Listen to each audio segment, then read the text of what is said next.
Hi friends, welcome back to our channel. దగ్గు, ముక్కు కారటం, hyper ventilation మరియు హైపర్ థెర్మియా వంటి బోవిన్ జంతువు యొక్క శ్వాసకోశం దెబ్బతినే అవకాశం ఉందని హెచ్చరిక సంకేతాలు. బోవిన్ శ్వాసకోశ వ్యవస్థ తగ్గించబడింది మరియు విభజించబడింది. ఇది శ్వాస తీసుకోవడంలో ఇబ్బందులకు గురిచేస్తుంది. ఈ సవాళ్లు కేవలం అసౌకర్యం నుండి నిజమైన ప్యాథాలజీల ద్వారా అభివృద్ధి వరకు ఉంటాయి.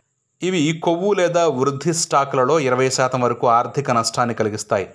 బోవిన్ జాతులు చాలా సమర్థవంతమైన రోగ నిరోధక వ్యవస్థను కలిగి ఉన్నప్పటికీ ఈ సమాజ రక్షణను పూర్తిగా ఎలా ఉపయోగించుకోవాలో తెలుసుకోవడం చాలా అవసరం. అటువంటి సమస్యల వల్ల ఉత్పన్నమయ్యే పనితీరు తగ్గుదలని నివారించడానికి మా స్థిరమైన విధానం ఇక్కడ ఉంది. శ్వాసకోశ ఇబ్బందులను ఎదుర్కొన్నప్పుడు గృహ పరిస్థితులు పరిశీలించడం ద్వారా ఈ సమస్యలకు కారణాలు వెతకాలి. వెంటిలేషన్ నాణ్యత, జంతువుల సాంద్రత, భవనంలో దుమ్ము మరియు వాయువుల ఉనికి, అమోనియా ఉన్నాయి. రెండవ దశలో పెంపక పరిస్థితులకు సంబంధించి ఒత్తిళ్ల రకాన్ని నిర్వహించడం ఉంటుంది.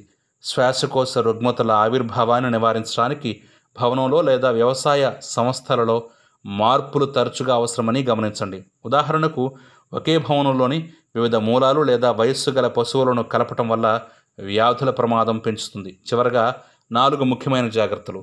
పూర్తి నైపుణ్యం కలిగిన శానిటరీ పరిస్థితుల్లో తగిన టీకాలు వేయండి.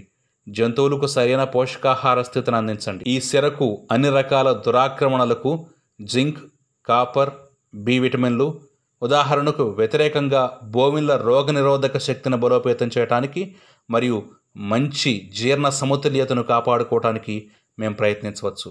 మెరుగైన వ్యవసాయ పద్ధతుల ద్వారా అవసరమైన ఒత్తిడిని నివారించండి మరియు మెగ్నీషియం వంటి నిర్దిష్ట పోషకాలను తీసుకోవడం ద్వారా ఒత్తిడి పరిణామాలను పరిమితం చేయండి.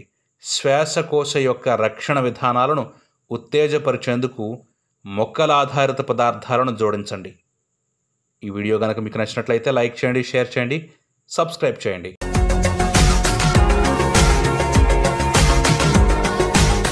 మరిన్ని అప్డేట్స్ కోసం మా ఛానల్ని సబ్స్క్రైబ్ చేయండి.